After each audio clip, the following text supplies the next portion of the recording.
Hi guys, Biden's administration declassified a report from the US intelligence which states that Crown Prince of Saudi Arabia Mohammed bin Salman approved the killing of journalist Jamal Khashoggi back in 2018. What a surprise, we didn't know that. The Western media tries to present Khashoggi as some kind of a liberal Saudi dissident and US-based journalist who was very critical of the current government of Saudi Arabia, and that's why evil Mohammed bin Salman decided to kill him. Well, the only thing which is true here is that he actually was brutally killed. Just a quick recap of the story. Back in October 2018, Khashoggi went to the Saudi Arabia consulate in Istanbul, Turkey to get some documents related to his divorce. Then he was brutally killed by the staff, dismembered by the bone saw, and then his body was dissolved in the acid just to cover up everything. Where did the Saudi fail so that we know all the details now? Basically, the Turkish government wiretaped the Saudi embassy in Istanbul and the whole murder was audio recorded. Obviously, the Turkish government is an authoritarian one and sometimes they use the same methods to destroy their enemies. And there is nothing really moral from their perspective. But since the Turkish president Erdogan wants to be a leader of the Muslim world, he decided to make the story public to smear Mohammed bin Salman. Also politically, Khashoggi and Erdogan are part of the same movement called Muslim Brotherhood, which is considered a terrorist organization in countries like Egypt, Bahrain, Russia, Syria, Saudi Arabia, and United Arab Emirates. But not in Turkey, where it's basically an ideology of the ruling party. Let me be clear, it's nothing like Al-Qaeda. Their goal is to get rid of Western influence in Islamic world and use democracy to introduce Sharia laws in the country. So it's basically like in US, you have some people who wants to use democracy to introduce socialism and reduce the freedom of speech. And these guys wants to use the democracy to establish an Islamic version of that. And let me be clear, in both of the cases, there is nothing much with Western-style democracy which accept pluralism of opinions. They just want to misuse it to install their own ideology. Contrary to organizations like Al-Qaeda who wants to do the same but with the revolution and jihad. So our liberal journalist Jamal Khashoggi joined Muslim Brotherhood back in 1970s. In Saudi Arabia for a long time the dominant ideology was Wahhabism. The difference from Muslim Brotherhood is that they completely reject the democracy as the Western invention and want forcefully to make all the citizens to live in the same way as Prophet Muhammad supposedly did.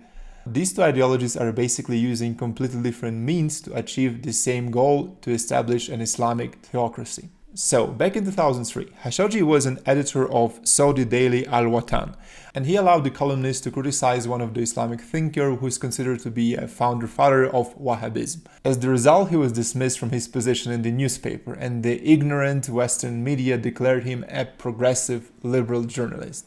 Now let's return to Saudi Prince Mohammed bin Salman. This guy doesn't support Wahhabism, and he has a very different vision on Saudi Arabia compared to his predecessors. Basically, he allowed women to drive, removed the religious police, and sided with Israel against Iran, which is quite a good development. I've been to Saudi Arabia just a year ago, and I was surprised how the country is liberal despite all the propaganda which we got here in the West. So the biggest threat to bin Salman's power is Muslim Brotherhood, which promotes Islamic democracy, and it was a major force of Arab Spring which overthrown or disrupted many governments of the Middle East. Khashoggi was de facto a leader of Muslim Brotherhood in Saudi Arabia, and he didn't change his views over time as some of the media tried to suggest. If you look at his last columns in Washington Post, he was praising Muslim Brotherhood, gave his support to Syrian Islamists who were responsible to terrible crimes against the civilians. He frequently sugarcoated his Islamic views with frequent reference to freedom and democracy. Also in his columns, he was advocating bin Salman to adopt the democracy for Saudi Arabia, not the Western one, but the Islamic one. Now, the most problematic stuff. Khashoggi was a friend of Osama bin Laden back in 80s and 90s. Osama bin Laden back then was busy with jihad against Soviets in Afghanistan. And Khashoggi was not only taking several interviews from bin Laden, but he was also a crucial link between Saudi intelligence and Al-Qaeda. There is also a very nice picture of Khashoggi holding an RPG in Afghanistan and called for Muslim brothers to fight against Soviet oppression. Anyway, then 9/11 happened and Saudi government along with Khashoggi decided to completely distance themselves from Osama bin Laden, at least publicly. In 2011, when American commanders killed Osama bin Laden, Khashoggi mourned his old friend on Twitter. "I collapsed crying a while ago, heartbroken for you, Abu Abdullah," using bin Laden nickname, and continued, "You were beautiful and brave in those beautiful days in Afghanistan before you surrendered the hatred and passion. I think it's pretty clear what's going on here. Lastly, was Khashoggi a real journalist?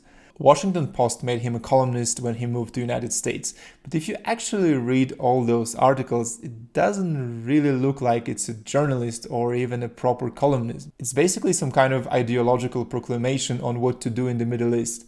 I don't like Washington Post, but they have a very professional leftist propaganda, and Khashoggi was not really part of it. The real reason why he was there is that Washington Post was against Trump and obviously against his policy in the Middle East. And since Trump was supporting Mohammed bin Salman, they decided to invite Khashoggi, a friend of bin Laden, to criticize bin Salman and Trump. So my biggest question here is that leftists really like that cancel culture right now, and I understand that being friend with Osama bin Laden is nothing compared to reject the definition that there are only two genders, but still maybe we can downgrade this guy from being a liberal journalist. I don't know. And let me be very clear, killing your political opponent in such a brutal way is completely not okay. But the problem is that if you look at what happened to bin Laden, he was actually killed in a very brutal way without any trial, and we don't really know what happened to his body. Maybe it got dissolved in the acid as well. But you always have to look at the context. Khashoggi was not really a good guy. Thanks for watching. I hope I've explained it well enough. If not, just ask me some questions and don't forget to like and subscribe, and see you next time. Bye.